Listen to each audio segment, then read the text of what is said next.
Pronto, eu nasci em Ribeira de Fráguas, mais propriamente em Bostorenga. A minha mãe era de lá, da Bostorenga, o meu pai era de Salreu, concelho de Estarreja.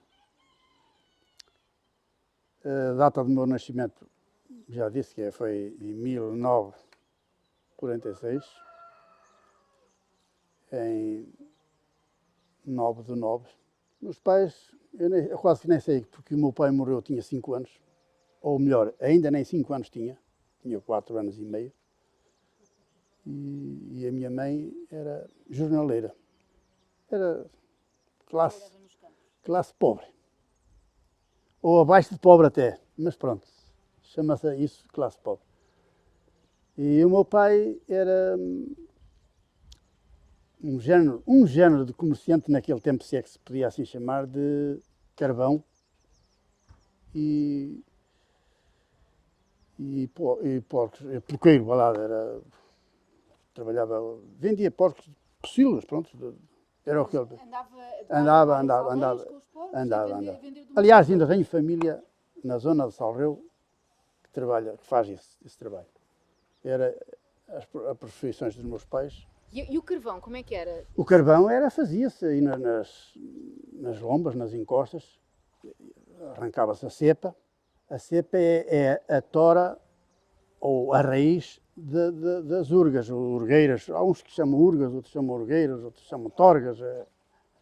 Era a raiz disso. Depois fazia-se tipo um forno, acendia-se, botava-se para lá o carvão, as cepas, pronto, e aquilo ficava, depois era abafado, ficava ali umas 24 horas ou 12, eu nem sei muito bem, aquilo foi feito alguma coisa por mim, mas era de companhia, não era de trabalho, que eu nesse tempo ainda andava quase ao colo.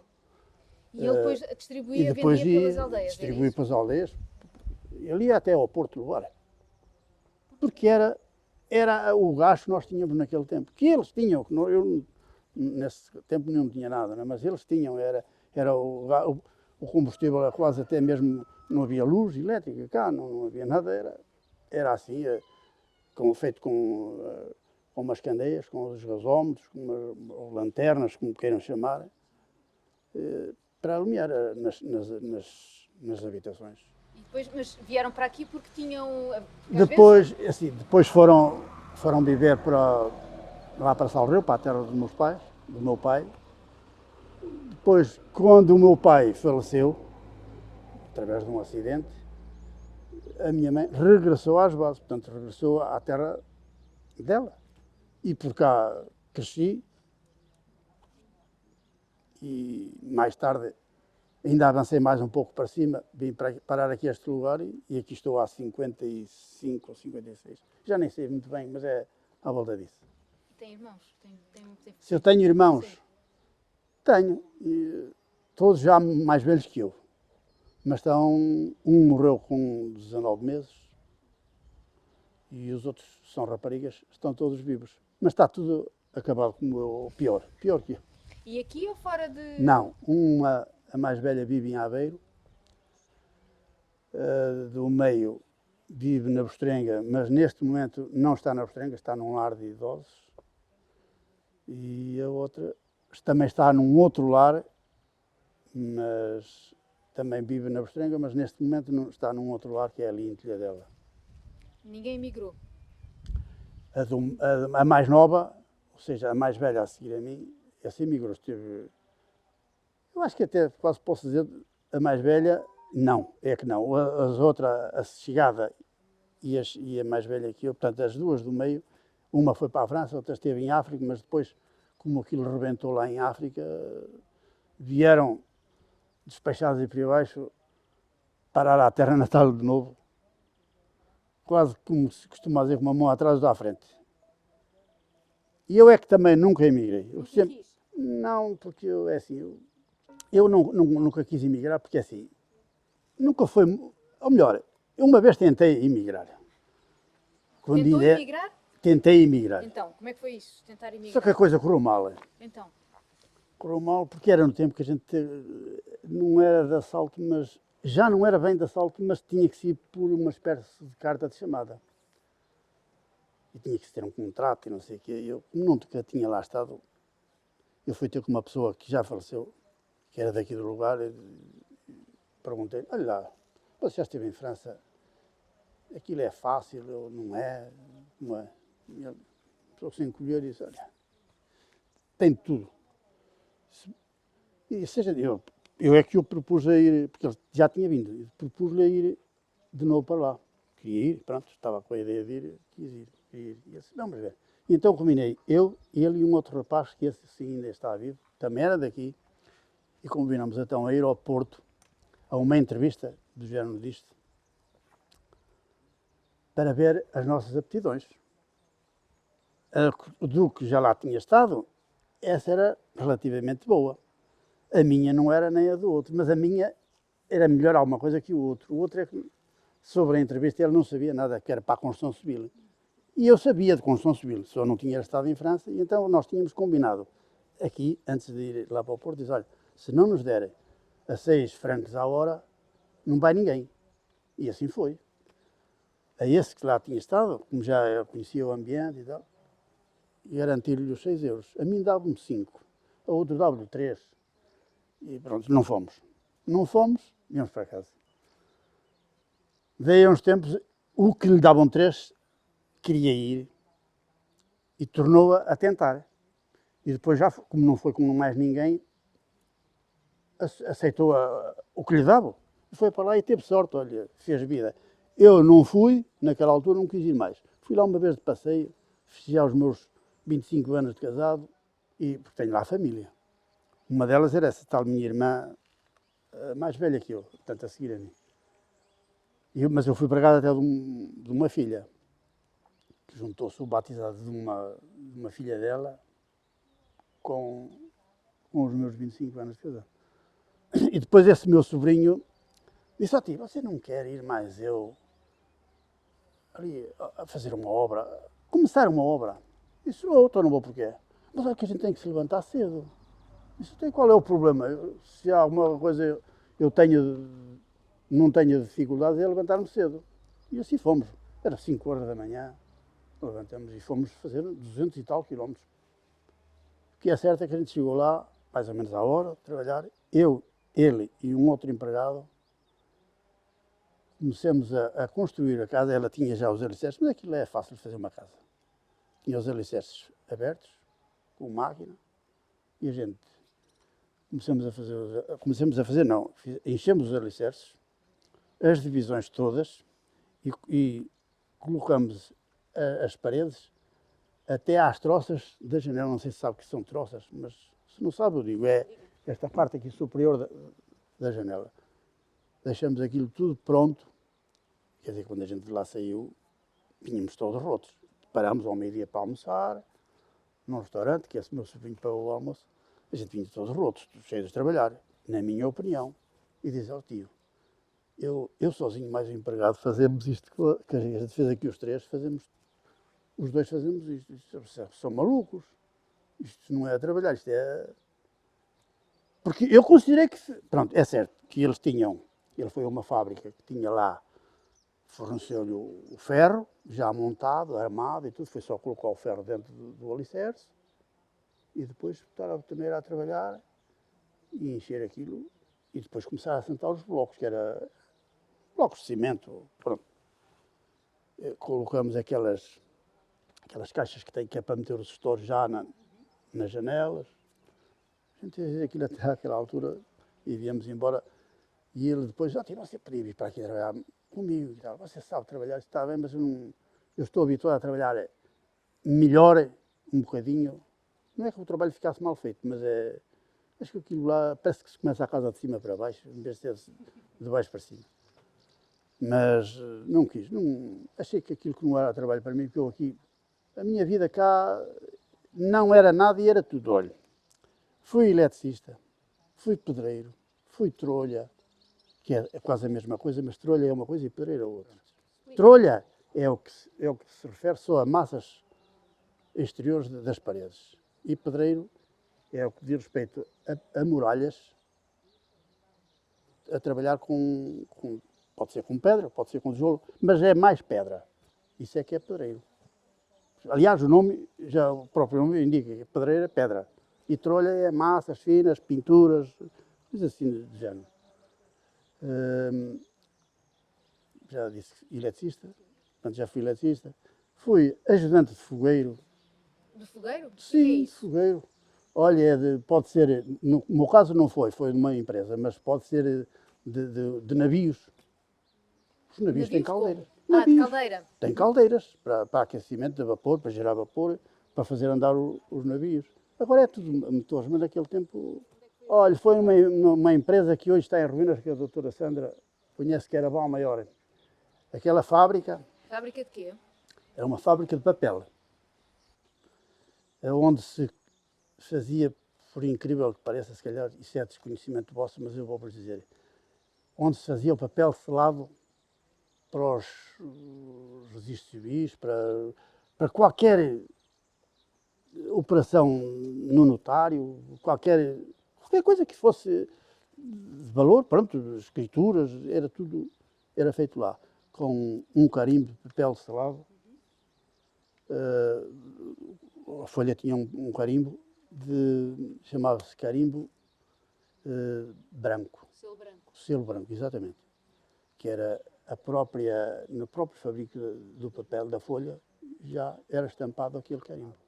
Trabalhei uma parte em ajudante de pedreiro, depois passei a ser pedreiro, depois passei a ir para a eletricidade, fui eletricista, depois fui eletricista de turno a tomar conta da central elétrica, da empresa. Mas desta empresa ou de outra empresa? Dessa que eu estou a falar. Depois chegou o tempo de ir para a tropa, fui cumprir o serviço militar. Foi para onde? Fui cá sempre, porque não me quiseram no estrangeiro, Mas no cá, ultramar. mas cá onde? Olha, fui assentar a praça, isso é tanta coisa, mas eu explico. Desde que eu me recordo, fui sentar a praça a Leiria. Quando fui ver às listas para onde é que eu assentava, eu nem sequer conhecia a Leiria. Eu nem sabia onde isso era. Fui pedir ao padre daqui da paróquia se ele me era capaz de dizer onde é que era isso. E ele disse, pois eu não sei também. Veja bem o tempo que era atrasado aqui. Foi com 20 anos. Foi no tempo, eu não sou muito daqueles voluntários, mas também não sou daqueles atrasados. Portanto, tirei lá a recruta, em Leiria, depois vim para o Porto, para o batalhão de telegrafistas, como eu sabia de um bocado de eletricidade, fui para a parte do cripto e comunicações. Tirei a especialidade no Porto, no Regimento de Transmissões, que é no Val Formoso, não sei se sabem onde é, se não, mas é lá. Ainda hoje é lá. Depois de lá fui para o Batalhão de Telegrafistas para Lisboa. Estive lá 2 meses ou 3. Ao cabo de 2 meses ou 3 fui adido para a Amadora, ou R1, se não estou em erro. Parece que é 1, 7 era em Leiria. Estive lá 3 anos e tal. Aqui nunca mais acabava a tropa. Naquele tempo era 4 anos. Houve colegas meus, também só foi um. Foi um com a Escola de Cabos e outro em soldado. Foi para o ultramar, porque a minha especialidade, pronto, era uma especialidade como era transmissões de engenharia. Só o batalhão só levava um operador de cada, diga-se de passagem, era bastante responsabilidade para o batalhão.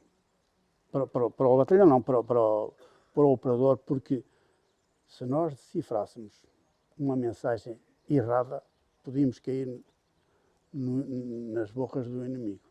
Não era fácil aquela... mas era importante, eu gostava dela, porque é assim, quando nós estivéssemos a encriptar qualquer coisa, mesmo o comandante, para entrar dentro do gabinete, tinha que bater à porta e pedir autorização para entrar. E eu sentia-me assim um bocado confortável com isso, porque até que enfim, sempre os grandes têm que pedir autorização para bater aqui na minha porta. Foi o único tempo que eu tive assim de suspense. Quando se acabou o tempo, ou antes de acabar o tempo, regressei à minha unidade, que era o batalhão de telegrafistas. E a pensar que vinha embora já para, chamava-se a Peluda naquele tempo, passar à sonoridade, era conhecido por a Peluda, vamos para a Peluda, mas não era. Chegamos lá, puseram-me a trabalhar à linha. O que é a linha? Linha era fazer serviço de portaria, estar no posto da guarda. Porquê? Porque, como estava na iminência de passar à disponibilidade, já não foi integrado nos serviços. Então, eu e os meus companheiros, não era só eu, que nós só fomos 19 a tirar a especialidade. Por isso já veem que não é assim muito fácil tirar essa especialidade.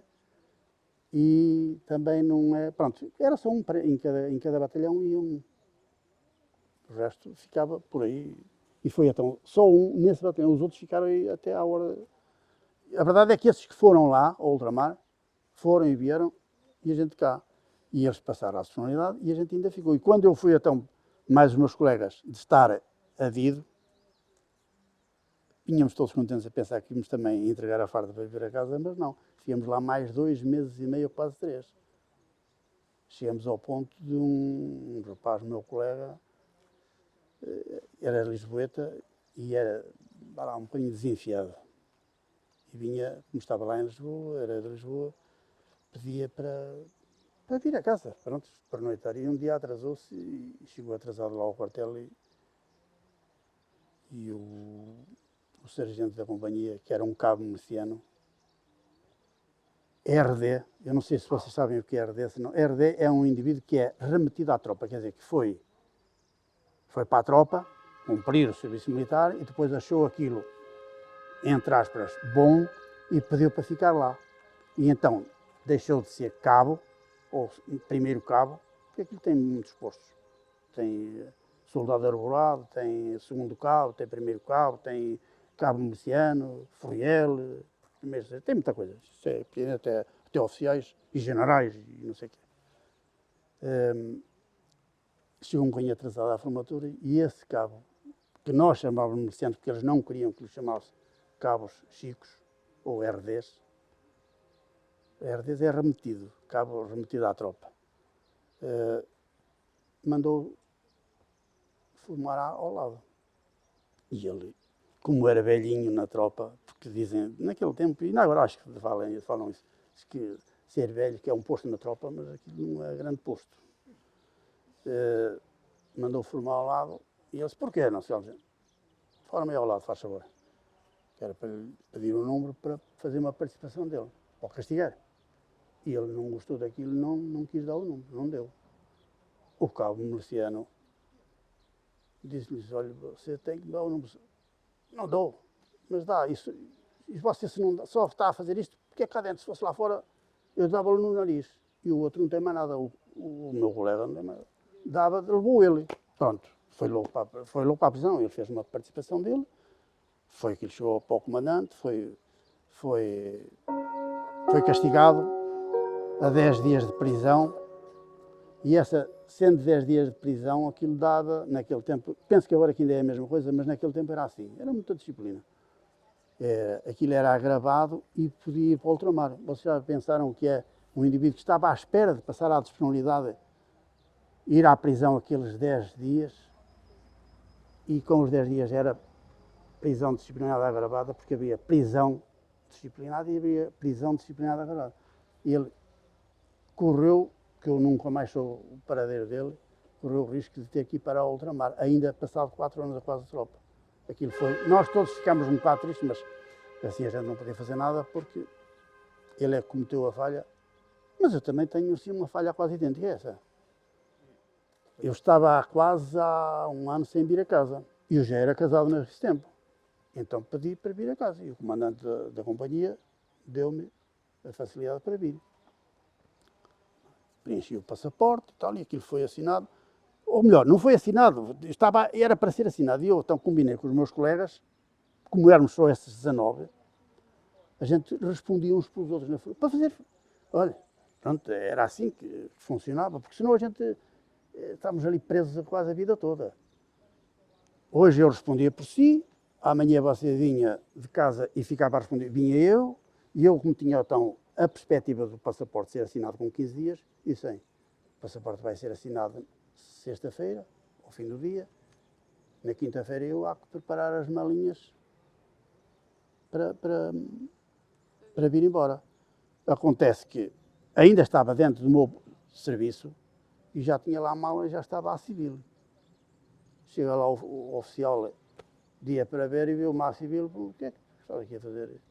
Eu tive que lamar uma mentira e já não vim, porque os bens já vai dar barraca. Porque, e não vim. Os meus colegas, pá, vai-te embora. Isso, não, já não vou.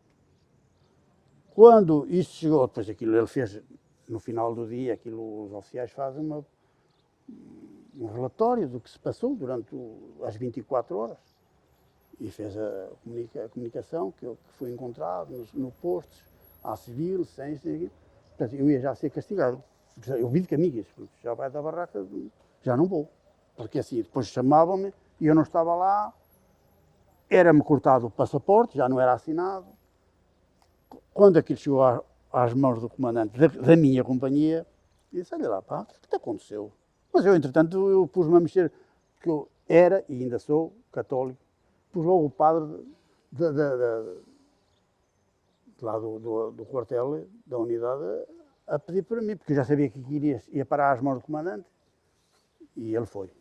Não tenho nada a dizer, tenho até a agradecer, e foi ele e foi o comandante de companhia. O meu comandante de companhia, que era um indivíduo que diziam ser muito mau, e ele não era mau, ele era uma pessoa reta, que ele era dos comandos.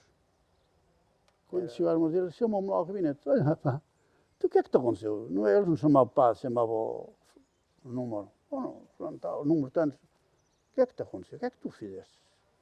E eu não lhe disse que era para ir para casa. Mentir, não é? Mas, olha, como já estava no fim, na última hora de serviço, disse, olha, mas tu sabes que vais ser castigado. Se eu sei. Sei não, imagino.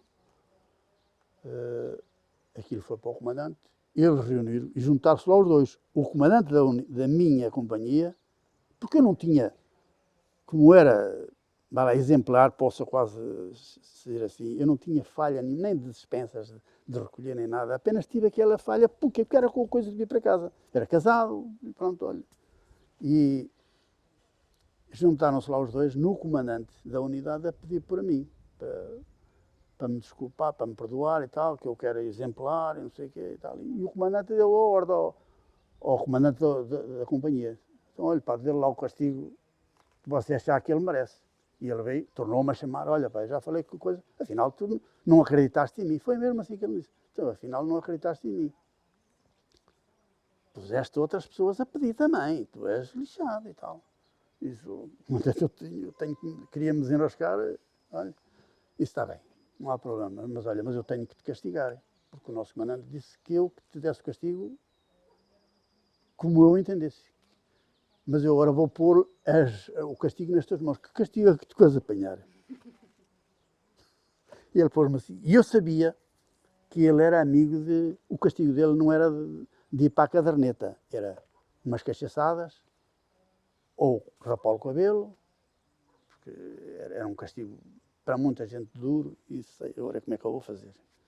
Então eu propus, pronto, se ele me propôs isso para eu dar, eu propus, olha, se o meu comandante me permitir, cortar o cabelo, rapar o cabelo, cortar as dispensas, mas as dispensas para mim não me fazia assim muita diferença, porque eu era casado e estava praticamente sempre no quartel, raramente eu saía, as dispensas para mim não me ia fazer grande mal. Era mais o cabelo. E foi quatro reforços, que era estar lá no trabalho de castigo. 4. Eu pedi 4. E ele, está bem. Ficou assim a olhar, está bem. E eu pensava que ele me ia dar um cachaço. Eu era casado, mas tinha que aceitar.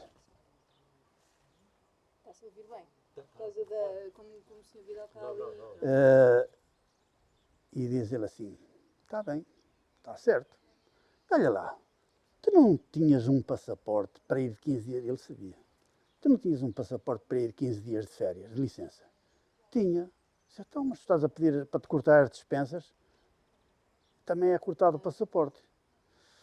E eu encolhi-me, pois, mas o que é que eu vou fazer? Se eu falhei, tenho que ser o castigo. E diz ele assim, não, olha, vai lá buscar um passaporte, que eu vou-te preencher, nem sequer vai ao comandante. Eu vou-te preencho que eu assino. E bota um mês, ou 20 dias, agora não sei, já nem sei se foi um mês, sei que foi mais do que aquilo que eu era para vir. E eu vim-me embora e mandou-me então cortar o cabelo. E depois que me fosse apresentar, fui lá ao barbeiro, que aquilo lá uma barbearia. E disse, olha, mais um e tal. E disse, pronto, depois é mais um, mas eu antes quero isto do que ir coisas para a caderneta, porque assim, ir castigos para as cadernetas, aquilo nem era bom para um dia que a gente saísse da tropa para arranjar um trabalho. Aquilo era complicado naquele. Agora ninguém liga muito a isso, que isso agora até parece que isso nem é preciso, mas na altura era. E eu lá cortei o cabelo, pedi licença para me apresentar, entra, disse, apresenta o soldado número tanto. E ele, estás apresentado, olha, toma lá o passaporte e vai-te embora para casa. Vim para casa, todo contente, com o cabelo rapado, mas era, nessa altura aquilo era mais ou menos não, era mesmo em agosto, que era a festa, não sei se conhecem, que era a festa de São Paio da Torreira. Eu por lá fui para a festa, mais a minha esposa, nessa altura tinha um filho. Acho que nem o filho tinha. Ela andava grávida, acho que até era assim. Era de barriga grande e eu, com o cabelo rapado, mas comprei um chapéu que ainda lá tenho em casa para guardar a careca, para não verem que eu andava careca. Mas eu, pronto, isso passou-se assim. Como é que era a vida aqui na aldeia, aqui nesta zona? O que é que se fazia, como é que era, que agricultura é que havia? Olha, a agricultura era mais um bocadinho que aqui agora. Agora é mais silvas. Naquele tempo era milho, era batata, era centeio, era trigo. Toda a gente produzia? Sim, praticamente sim. Nas suas terras ou em terras de outros? Era quem tivesse terras, quem as tivesse, cultivava nas próprias. Quem não tivesse, arrendava-as. E que pagava uma renda bastante cara, que às vezes o produto que tirava de lá não dava para pagar ao dono da propriedade. Às vezes acontecia isso. E era para consumo próprio ou chegavam a vender? Eu acho que aqui pouca gente vendia. Quer dizer, havia sempre quem vendesse alguma coisa, mas muito pouco. E vendia o quê? Nas feiras? Como é que era? Era nas feiras. E às praças, aqui havia ainda há. Em Albergaria à Velha, havia em Estarreira, havia em Valdecambra. E as pessoas que cultivavam qualquer coisa, feijão, levavam qualquer coisa, para uns ovos, uns frangos, sei lá, porque antigamente não havia esta pecuária como há agora. Aquilo era, cada um criava para si e pouco mais. E então, aqueles que tinham poderes monetários para poder criar mais coisas em abundância e cultivarem, levavam os excessos para vender. Os que não tinham que criar e remediar-se com o que criavam e às vezes pedir até ou emprestado. Havia assim essas coisas. Tinha poço? Não, aqui não há como poço. É que era? Aqui não há poço. Então como é que funcionava? Como é que Aqui há o rio, que tem umas... Nós aqui chamamos açude, mas há quem chame açude, mas há quem chame barragem. Pronto, o nome próprio até se calhar é barragem. Mas aqui era conhecido por açudes, com um desnível, de maneira que quando fosse à altura das regas, havia ainda umas levadas, uns regos, onde se ia fazer a limpeza, juntava-se, tocava-se o sino, para o pessoal se juntar aqui. Era feito em comunidade? Era, ainda hoje é. Ainda é. Mal, mas ainda é. Embora a Associação Avilar tenha tomado conta desse encargo, dessa responsabilidade para organizar isto, porque senão isto, pronto, como está quase tudo ao abandono, não há assim grandes pessoas para ir fazer esse trabalho. E então a Avilar assumiu essa responsabilidade de convocar o dia para ir fazer essa limpeza, até chegar a esse tal açude, fecham a água, portanto, e trazem a água para baixo e depois é dividida a água, ou melhor, a água em si já está dividida, de uns anos para os outros. Mas está dividida como? Como é que fazem essa... Porque cada terreno tem um tempo explícito para consumir a água daquelas horas. Portanto, as horas, por exemplo, aquela terra que lá tem, suponhamos 1 hora para regar. E a pessoa sabe que naquele dia a água da colai e ninguém lhe vai tirar. Mas há alguém que gere isso ou a comunidade? Isso foi dividido antigamente, que já não é do meu tempo, nem, sei lá, há 200 ou 300 anos, eu nem faço ideia. Mas foi assim dividido, esses tempos, assim como os moinhos também. Os moinhos? Os moinhos da água.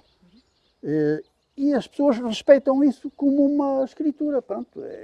Sabe que tem naquele dia... Mas não está escrito em lado nenhum, é só de memória, como é que vai? Para já está de memória, mas estão a falar em registrar isso para ficar em arquivos, pronto, para que isto... As pessoas estão tudo a terminar com isto, a acabar com isto e dificilmente vai ser fácil recordar isso, porque muitas jovens assim de agora não andam a estudar e não sei o quê, não ligam nada à agricultura, portanto, esses costumes estão-se a perder de dia para dia e vai chegar a um ponto que vai acabar mesmo de todo. E o terreno, quando é vendido também já com esses valores, é com isso na mesma. Portanto, quem compra já sabe que tem. Sim, mas aqui pouca gente vende. Isto aqui é preferível deixar estar a monte do que vender. Olha, primeiro, se calhar já há pouco quem compre, porque assim, os terrenos não são propícios para a construção. Se fossem, se calhar até vendia-se com mais facilidade. Como isto é aqui, tudo calhabouço assim, que não tem grande... subalcos assim muito altos, uns para os outros, não tem assim grandes condições de construção. E então, as pessoas que também têm os terrenos, também não estão com aquela necessidade de vender, porque têm outros meios de sobrevivência, que é a floresta, por exemplo, ou empregos. Só quando há uma família que termina, pronto, por morrer, pronto.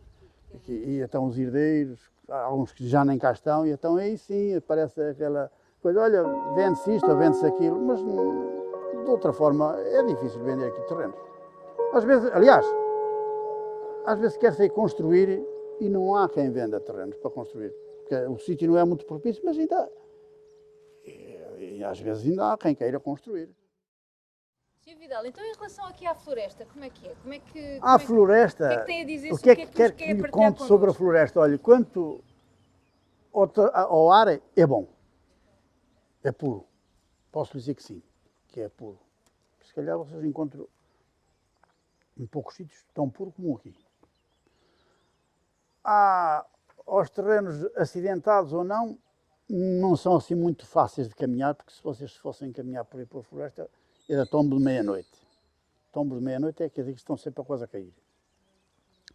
Porque é bastante assim. Mas tem dono? As pastagens tem. Olha, tudo tem dono? Se quiser olhar, está a ver aqueles bocadinhos que estão a cortados? Por exemplo, cada bocado que está cortado tem um dono. Aquilo é um dono.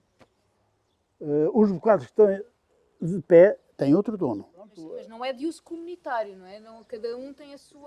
Há um bocado de terreno que é. Mas não é aqui. É mais ali para a zona do Foril. Próximo, mas aqui, por trás desta serra, também há uma parte que é comunitária, entre aspas. Aquilo não é comunitário, aquilo é mais público, é do domínio do Estado, do próprio Estado, que há uma associação que gera aquilo, embora o terreno seja do Estado, que chama-se a Associação dos Compartes. Pronto, domina aquilo, explora, paga uma espécie de uma renda ao Estado e fica com o restante para eles. Pronto, é mais ou menos isto que funciona. O que é... Mas aqui não há. Aqui próximo não, aqui é tudo particular. Cada pessoa ou cada casa tem um bocadinho de terreno, ou dois, ou meia dúzia, ou uma dúzia, por exemplo. Há outros que até têm 100 bocados.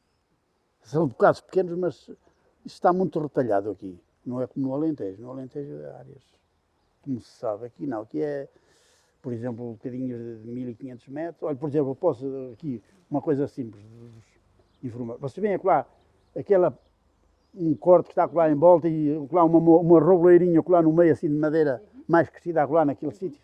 Pronto, aquele bocado é meu, um bocadinho pequenino, mas é meu. Ninguém lá toca sem eu autorizar. E o fogo chega lá ou quê? O fogo não chega, botam-no.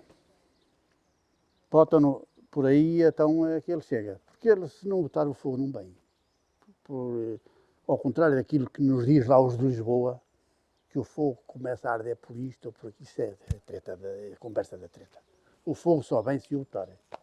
Pode estar o calor que estiver, que o fogo não começa a arder. Começa, se lá chegar alguém e botar o lume. Aí começa. E aí ninguém segura. De resto, não. Têm tido aqui incêndios? Temos aquela área por aqui, e não só.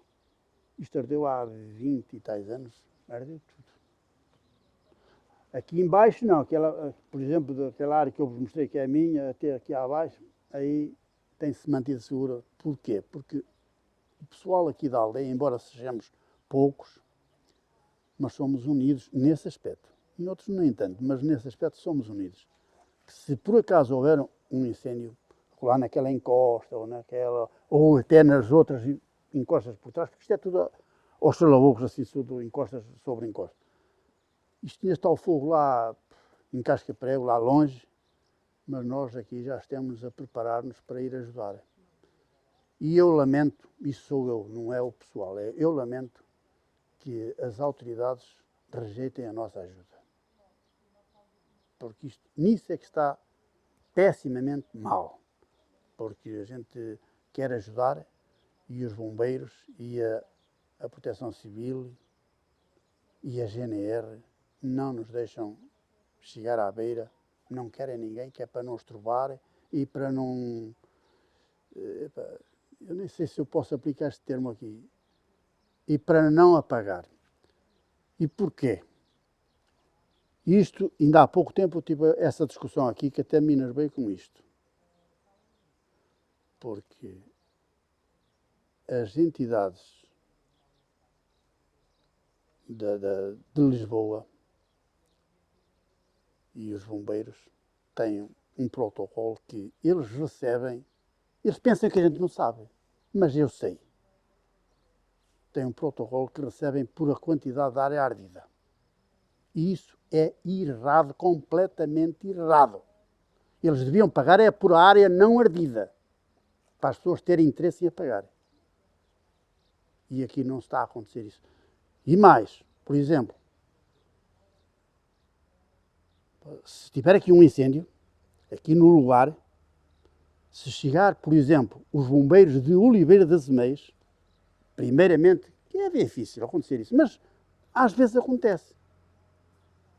Chegar os bombeiros de Oliveira ou de Valcambra, primeiro que os de Albergaria, eles não podem atuar sem chegar alguém dos de Albergaria que lhe dê ordens para eles atuarem. Outra coisa pessimamente mal. Pessimamente mal. Isso. Não é admissível uma coisa dessas. Depois atrás, e mais, está lá um exemplo, lá umas árvores que estão aqui, ainda dá para ver. Foi um rapaz que aqui deitou o fogo, que ele é assim um bocadinho demente. Não é um bocadinho, mas pronto, pode-se considerar assim. Foi lá e botou o fogo. Chamaram os bombeiros, vieram os bombeiros, as pessoas queriam ir para lá ajudar. O que eu estou a dizer, está aí testemunhas que podem confirmar se é verdade ou se é mentira. E a GNR não deixou ir para lá ninguém. Só que eles tiveram azar, que isto chama-se azar, é que tem aqui uma estrada aqui principal, que a gente ali, a estrada de cima, faz como se estamos numa plateia a ver o espetáculo. E a gente dali de cima via tudo acolá. Quer dizer, eles não deixavam ir lá, mas a gente via tudo. E o que é que se deu para ver? Deu para ver que só andava o helicóptero a trabalhar. Os bombeiros, a GNR, as pessoas que quiseram ir, que eles não deixaram, que tinham kits, que há aqui pessoas que têm kits de incêndio para ajudar a apagar, eles não deixaram. Só trabalharam o helicóptero. Os bombeiros só começaram a atuar quando o incêndio circundou o terreno praticamente inscrito, com um caminho. E quando o incêndio começou a chegar à beira do caminho, então é que eles atuaram. Epá, isso não é admissível. Puseram no jornal que ardeu 10 hectares. Isto para quê? É para o governo pagar os 10 hectares? Se for a ver, não tem 10 hectares. Quando muito pode ter 2. De 2 para 10 é 8 de diferença. Eu estou a falar, mas estou a falar com conhecimento de causa, que as pessoas pensam que eu sou assim tão burro, e eu não sou assim muito burro. Sou um bocado tolo, mas não sou burro. Estamos a falar de eucalipto, certo? Certo, é assim, os incêndios aqui na nossa zona é um bocadinho isso. Infelizmente é assim, mas é o que nós temos. Mas não foi sempre de eucaliptos. Aqui Não, sempre, antigamente. Como é que se fez essa mudança? Lembra-se? Lembro e não. Pronto, a mudança fez-se, sabe porquê? Porque o eucalipto, em 10 anos, 10, 12, há quem tenha mais, há quem tenha menos, mas mais ou menos 10 a 15 anos, entre 10 e 15 anos, pode-se cortar. E tem um rendimento, não é bom, mas é razoável. Pronto. Para a sobrevivência das pessoas. E depois, a replantação, aquilo quase que é natural. Ela faz rebentação quase própria, por ele. Agora já nem tanto, porque há uma moléstia que anda aí no ar e está a atacar um bocadinho isso. Mas mesmo assim ainda se pode aceitar que a rebentação é espontânea, portanto, é natural. E o pinheiro, tudo isto porque era pinheiro. O pinheiro não, o pinheiro demora à volta, no mínimo, 50 anos, 45 a 50 anos, a criar-se, para não dizer 60 ou 70 ou 100, mas no mínimo 45 anos para fazer alguma madeira de construção, porque há uma outra madeira que é a dita madeira de buana, que é para fazer caixilharia de paletes e assim, que é uma madeira mais finita, 12 a 15 a 17, não sei, agora acho que é 17. E depois é 17 a 21 para cima, até 50, é madeira de construção, para fazer tabuado, para fazer obra, pronto. É o que eu vos posso explicar acerca de... E então era preciso muito mais anos e muito menos rendimento. Porquê? Porque a madeira, mesmo com os 50 anos, ela pouco mais cara é em tonelada que o eucalipto. O pinheiro, por exemplo, custa 50 euros a tonelada, por exemplo, posto na fábrica, não é? E o eucalipto custa 43. Portanto, a diferença não é assim tão grande e a criação, o prazo de produção é muito superior. Demora muito mais tempo a criar-se, pronto. É só por isso que isto foi transformado lentamente. Aquela encosta que agora lá está, aquela não, dali, esta aqui ainda está em árvores.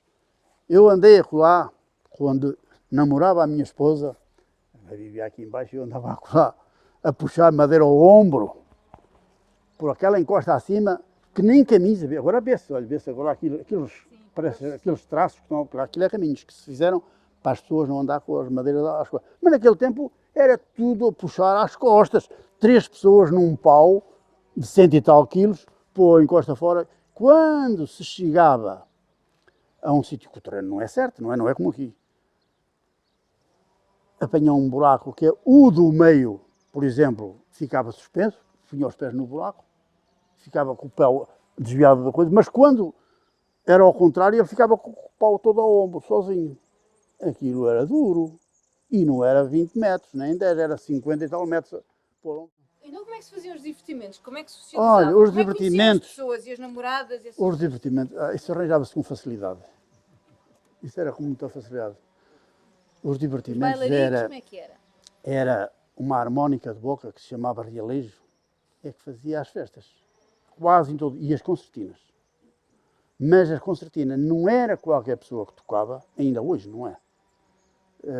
E então, mas o realejo sim, o realejo era quase, sei lá, 50% das pessoas sabiam tocar realejo. Eu não sabia. E não sabia, mas vou-vos dizer porquê, já que falamos disso. Porque eu apanhei uma sova uma vez por causa disso, da minha falecida mãe. Fui a uma festa que se chama São Mateus, não sei se alguém conhece, se não, que é aqui em Saber de Boga, na Senhorinha. E havia um jogo, que ainda agora há um mais ou menos parecido, que é o jogo no preço certo, que tem aquela coisa quando eles põem aquele disco, vem a saltitar de lado para lá e tal, e depois ganha, perde, não sei o quê. Era um jogo mais ou menos assim. E estava lá isso na feira, lá na festa, e disse à minha mãe, oh mãe, dê-me 25 tostões. Naquele tempo era muito dinheiro. Para eu jogar, para me calhar um realejo. Ora, para não te calhar nada, não dou nada. ela deu, não vai te calhar nada, disse, vai, você vai, eu boto assim e tal. Só que aquilo, ilusão nossa, aquilo começa a saltitar e chegou, o que é que caiu? Saiu num travessão destes que as senhoras antigamente usavam, agora não, ninguém tem nada disso, mas usavam um travessãozinho daqueles que era um bocadinho de arame assim, dobrado assim como um ladito, para trilhar no cabelo. E caiu-me aquilo valia para aí 2 tostões ou o quê? E eu gastei 25 tostões, olha, a minha mãe deu-me logo uma sobra. Eu não te disse que não. Fiquei com uma raiva ao realejo, nunca mais quis realejo. Como eu trabalhava nessa dita fábrica do lado do Valmaior, a fábrica tinha um salão para fazer récitas. Naquele tempo era aquilo que hoje chamam teatro, naquele tempo chamava-se récitas, não sei se ainda hoje alguma gente conhece isso por récitas, mas era assim. Havia uma pessoa que ilustrava o trabalho e a gente depois ensaiámos e fazíamos aquelas apresentações. E junto a isso tinha um barzinho, já a companhia já tinha lá um barzinho para ir beber um copo de vinho, que naquele tempo quase nem cerveja havia. Se houvesse, eu acho que até nem havia, mas pronto, mas vamos admitir que sim, que já havia. Era mais vinho, sumo ou água, era o que se bebia nos bares. E havia um bailarico, no fim, com uma aparelhagem daquelas que eu chamo cega-regas, que é de cassetes. Naquele tempo não havia cassetes, havia discos.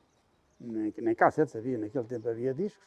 E botava aqueles discos a tocar e a gente ia. Mulheres, raparigas havia muita fartura e rapazes também havia. Também havia. Depois veio o ultramar, a guerra do ultramar, é que começou a dar escoamento aos homens e as mulheres começaram a quase a ser únicas nos bailes.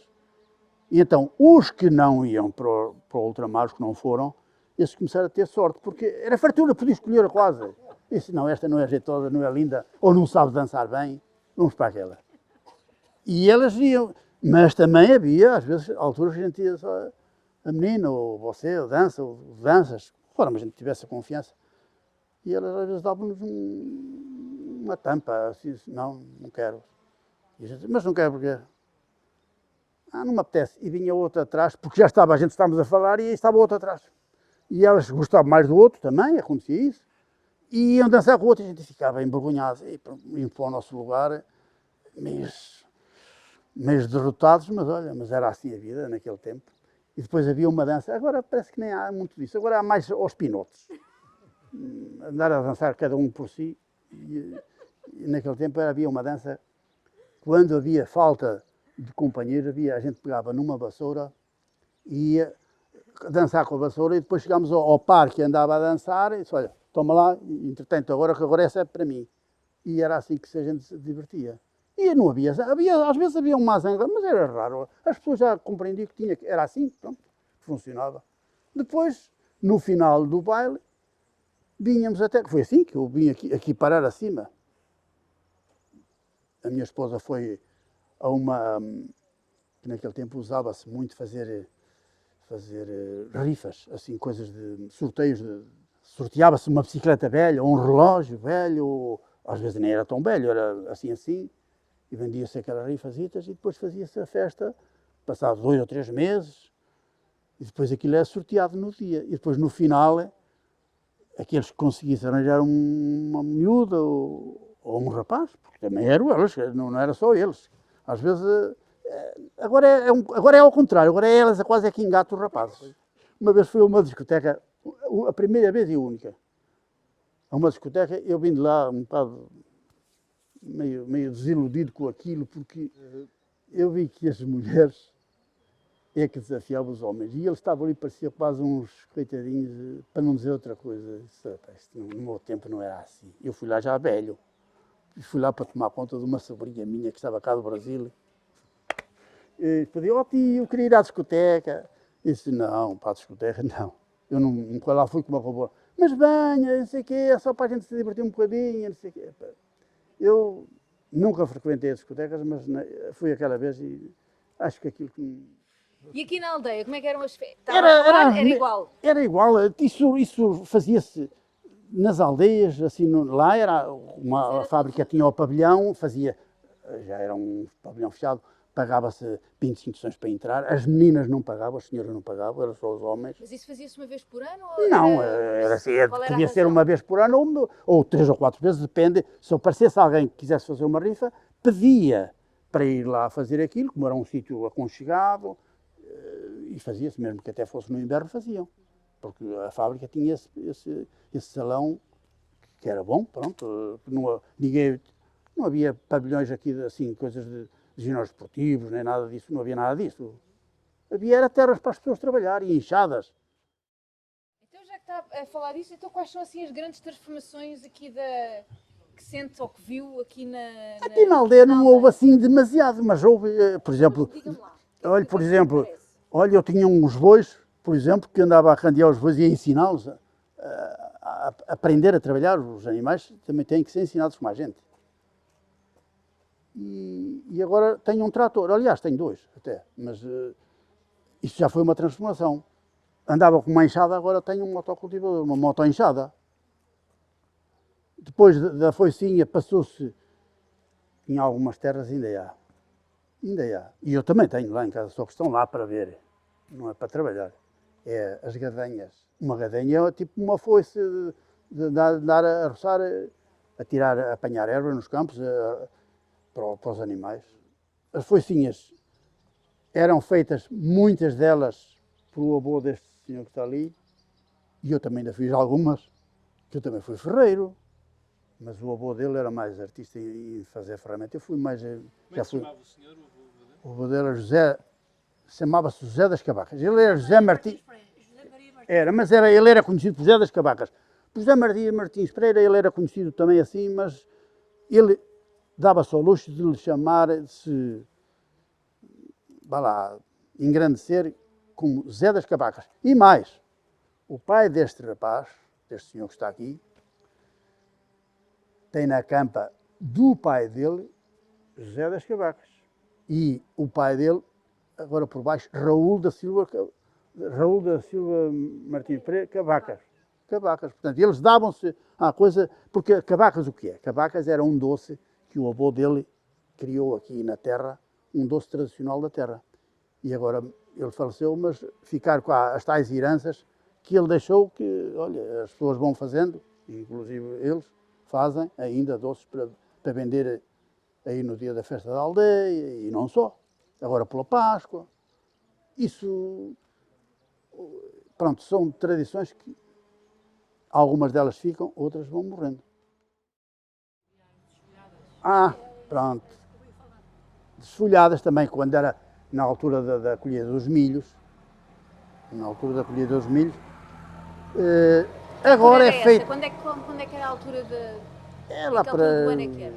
julho, mais ou menos, julho, setembro, por aí, mais ou menos. Isso, há milhos que vêm mais, são mais temporões. O que é que isso quer dizer temporões? São milhos de terras de seca, que são semeados mais cedo, por exemplo, em fevereiro, março, que é para depois, enquanto há mais lentidão no terreno, para eles poder produzir alguma coisa. Os que são de rega, que é a tal água que vem do rio, esses já são semeados mais abril, maio, que é para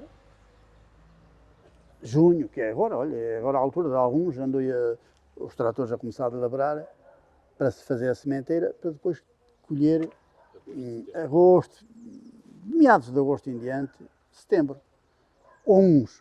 Algum milho, alguma recolha é colocada em espigueiros ou canastros, porque nós aqui chamamos canastro, mas há muitas terras que é conhecido por espigueiro. Aquilo chama-se espigueiro ou canastro. É o nome correto daquilo. Pode haver mais algumas, eu desconfio que não, mas pronto, mas vamos admitir que sim, porque eu não sei tudo. Sei alguma coisa. E outro é debulhado, que era aquilo que a minha filha falou, que era debulhado na zera. Andava ao sol, a secar, e depois reuniam-se as pessoas, mas antes disso ainda se desfolhava, que agora é tudo feito à máquina, praticamente. Mas naquela altura era desfolhado à mão, e depois era secado 2 ou 3 dias, ou 4 ou 5, porque quando ele sai da terra não bem em condições de debulhar, que parte muito e e é muito mau de debulhar. E se andar 3 ou 4 dias ao sol nas eiras, depois fica bom. Aquilo a gente manda com o moal em cima. O moal é um pau, mais ou menos esta grossura, e depois tem um pedaço de pau, mais ou menos esta grossura assim, com um atilho em couro, e isso era, então depois era convidadas as pessoas, entre aspas, não era bem convidar, mas era, olha, hoje, logo à noite tenho uma malha. Faziam em comunidade, não é? Fazia, mais ou menos em comunidade, e as pessoas iam ajudar umas às outras. Não havia grandes pagamentos de um lado para o outro, não havia. Era mais ajudas uns aos outros. Assim como a desfolhada. A desfolhada tinha uma coisa que era, tirava-se os milhos das terras, mas tirava só a espiga com aquela capela. O folhepo, ou capela. Há pessoas que chamam uma coisa, chamam outra, mas é o folhado, que é aquela capa que isola a própria espiga. E então aí ia-se fazer essa desfolhada à noite. No fim da desfolhada havia um bailarino com o tal rialejo, e dava para fazer uma festa, a desfolhada se calhar durava 1 hora, e depois durava até às 2, 3 horas da manhã, o bailarico. E era assim que as pessoas se divertiam. E era por vezes aí que começavam os numéricos. Era, e pronto, esse era um dos pontos, um dos pormenores também que dava para... Havia uma espiga que era um milho-rei ou a rainha.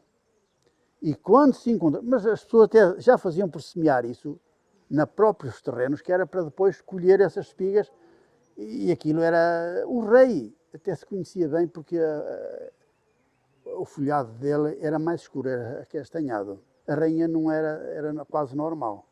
Era difícil encontrar escolher uma rainha. Qual era, e o rainha o significa?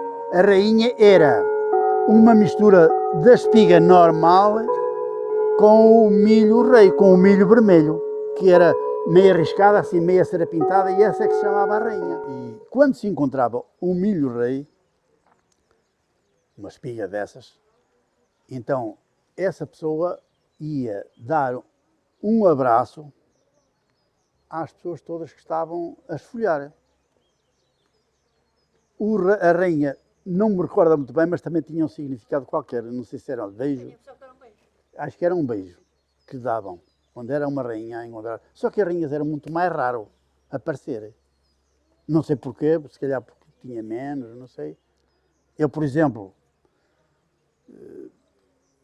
que não era assim muito a favor de trabalhar assim nessas coisas, embora saiba, eu sei fazer tudo. Tenho que assumir que sei fazer um bocado de cada coisa na agricultura, em tudo. Mas não era muito, era um bocado mais de inventor. Então o que é que eu fiz? Fiz uma debulhadeira para mim, para debulhar o milho. Em vez de andar lá a puxar a puxar por uma ala, fiz uma debulhadeira para mim.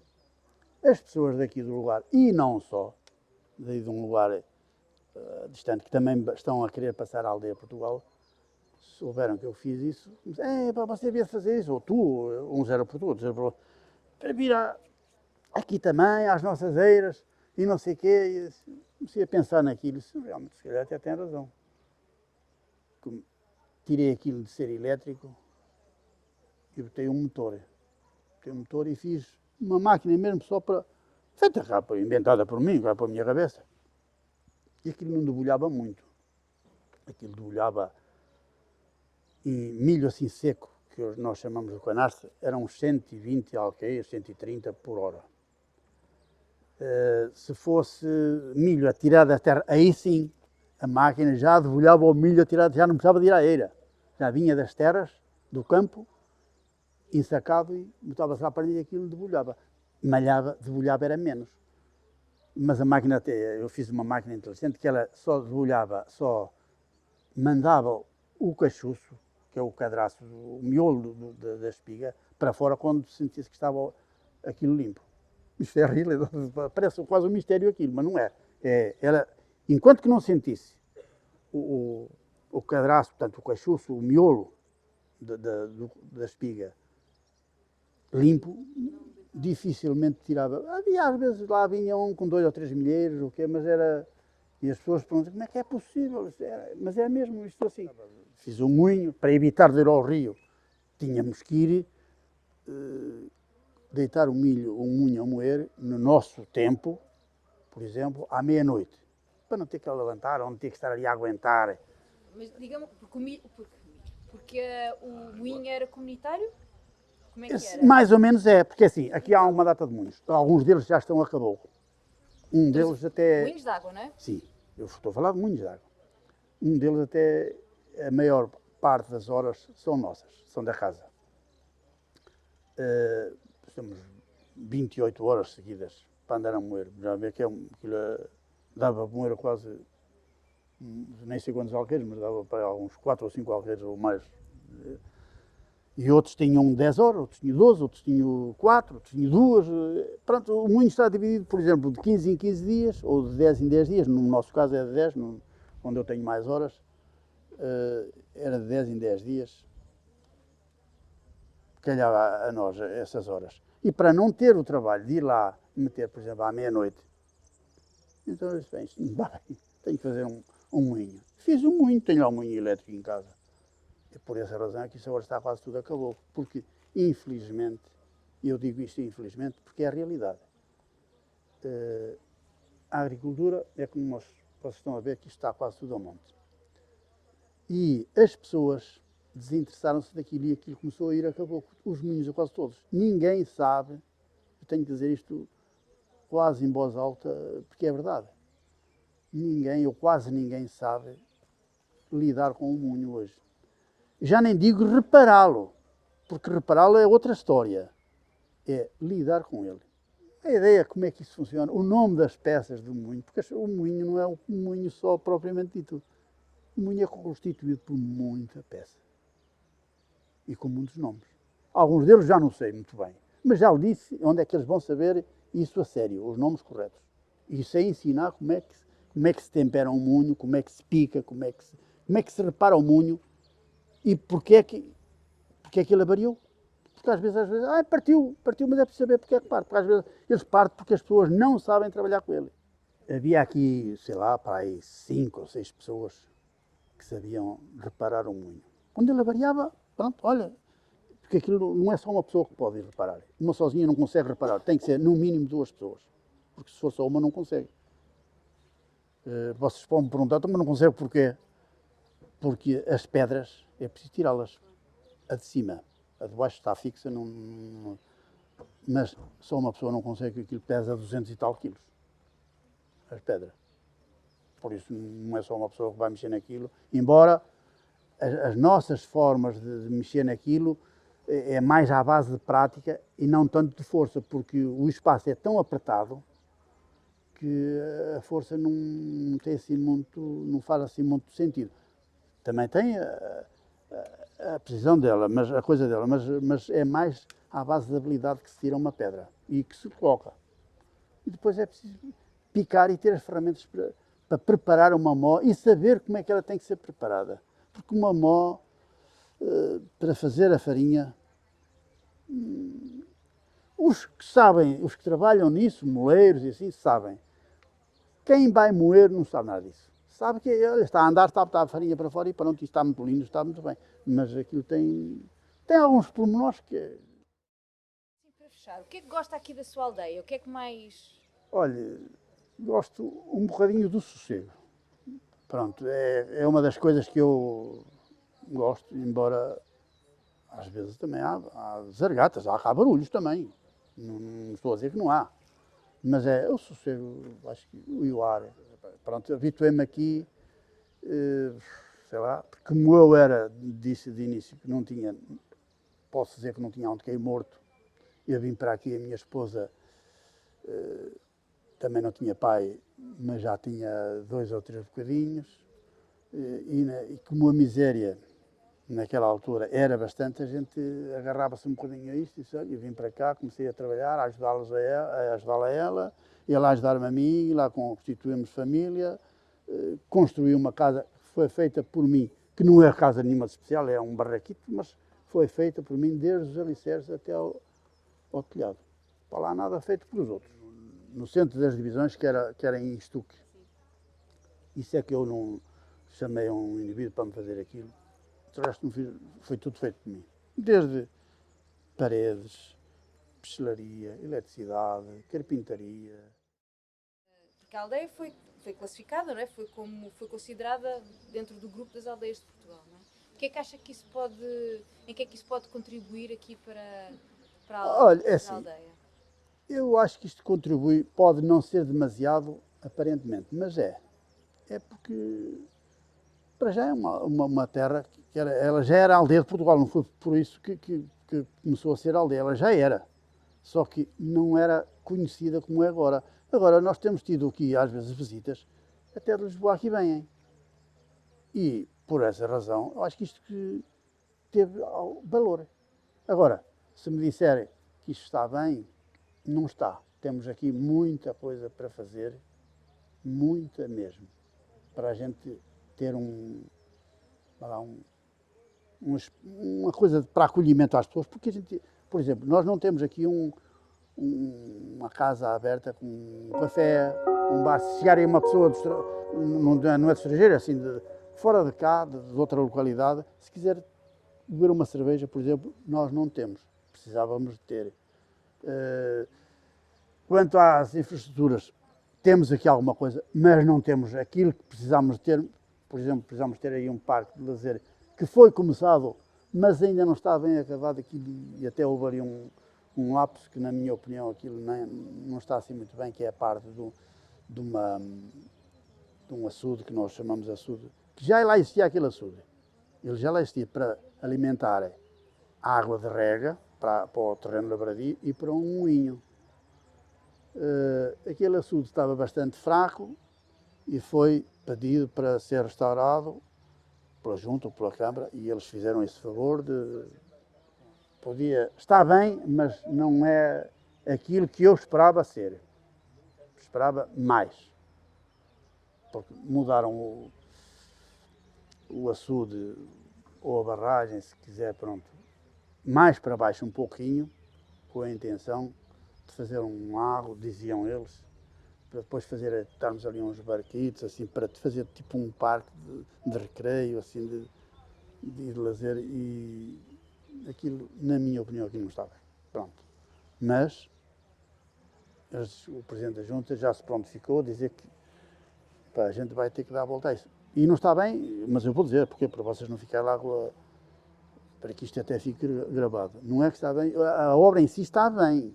Não está, o projetista é que não foi lá muito feliz na projeção que fez, no projeto que fez, porque, quer dizer, deslocaram o açude para baixo e a cota que eles lhe puseram não está a dar para alimentar o canal que ia levar a água a esse regadio e ao moinho. Quer dizer que nós agora temos um moinho, que por acaso está parado, mas pode amanhã voltar a andar.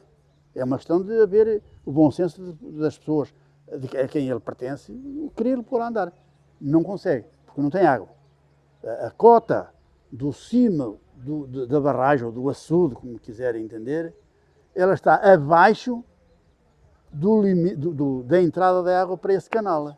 Quer dizer, não está bem, quer dizer, a pessoa que projetou aquilo